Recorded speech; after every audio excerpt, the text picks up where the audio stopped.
Assalamualaikum warahmatullahi wabarakatuh.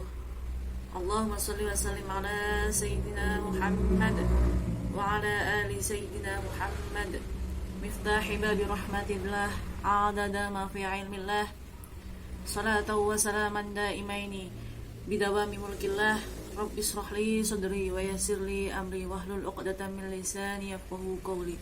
Amma ba'du. Di pertemuan ke-9 dan ke-10 ini, saya akan membahas terkait model studi Al-Quran dan hadis kontemporer. Pembahasan sebelumnya, kita tahu bahwa Al-Quran adalah sumber ajaran Islam yang sifatnya global.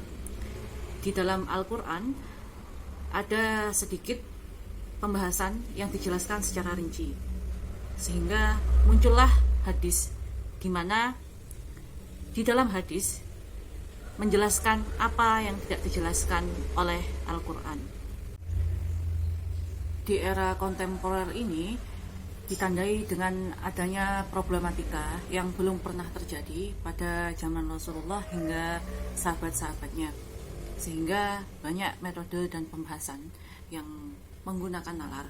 Namun pada pertemuan kali ini saya hanya membahas sedikit dan mengulasnya sedikit terkait pembahasan tersebut. Yang pertama terkait betapa hebatnya sebuah Al-Quran, yakni di dalam Al-Quran terdapat beberapa banyak pengulangan yang dapat dicontohkan di dalam surat Ar-Rahman. Sekitar ada 31 pengulangan ayat di dalamnya. Dalam studi Al-Quran yang dicontohkan Muhammad Qut, yang diibaratkan begini, untuk melihat seseorang, kita tidak mungkin melihat beberapa potong dari ciri fisiknya, melainkan keseluruhan dari ciri fisik, mulai dari mata, hidung, telinga, dan lain sebagainya. Pada perkembangan berikutnya muncul metode penafsiran yang bercorak sastra oleh Muhammad Abduh, di mana metode tersebut menggunakan model modern dengan pembacaan terhadap berbagai masalah sosial yang berkembang di masyarakat dengan mengintegrasikan melalui sentuhan-sentuhan sastra. Secara garis besar, metode kajian sastra tematik dapat disimpulkan dalam 4 pokok pikiran.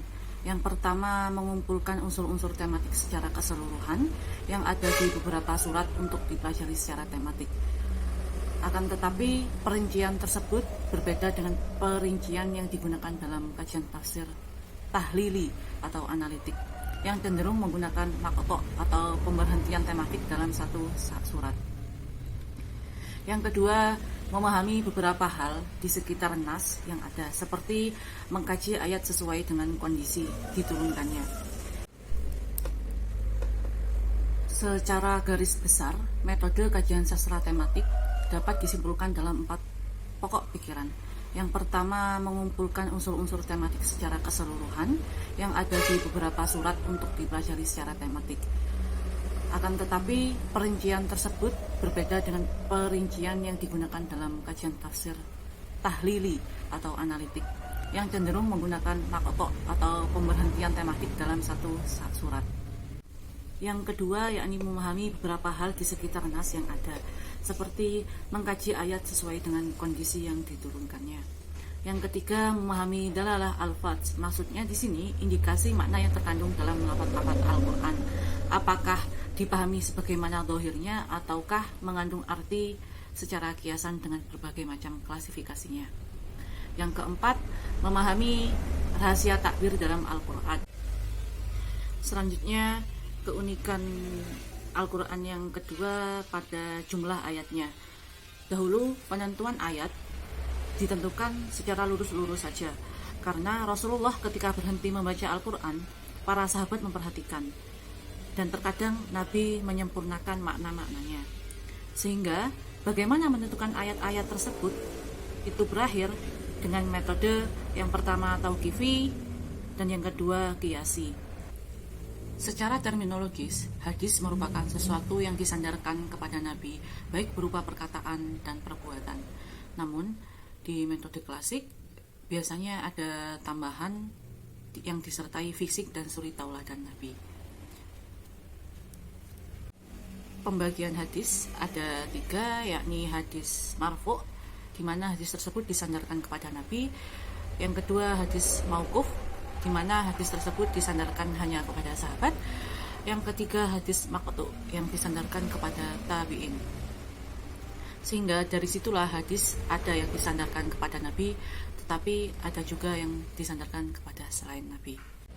Hadis itu sering disamakan dengan khobar, di mana ahli hadis Nabi disebut al-muhaddisun, sedangkan ahli hadis selain hadis Nabi yakni al-khobar atau ahli sejarah. Dalam melakukan penelitian hadis, ada 2 model tipologi yang kontradiktif. Yang pertama, pemikiran tradisionalis dan pemikiran modernis. 2 model tersebut menunjukkan problem epistemologis, karena dalam prakteknya setiap kali melakukan studi dengan objek apapun selalu dibayangi oleh 2 wajah tipologi keagamaan dengan karakteristik yang berbeda. Karakteristik dari pemikiran kelompok pertama adalah tekstualis, literalis, formalis, dan normatif doktriner. Sementara karakteristik pemikiran kelompok kedua adalah pluralis, liberalis, humanis, dan terkadang sekularis. Baik, sekian pertemuan dari saya. Wabillahi taufiq wal hidayah. Wassalamualaikum warahmatullahi wabarakatuh.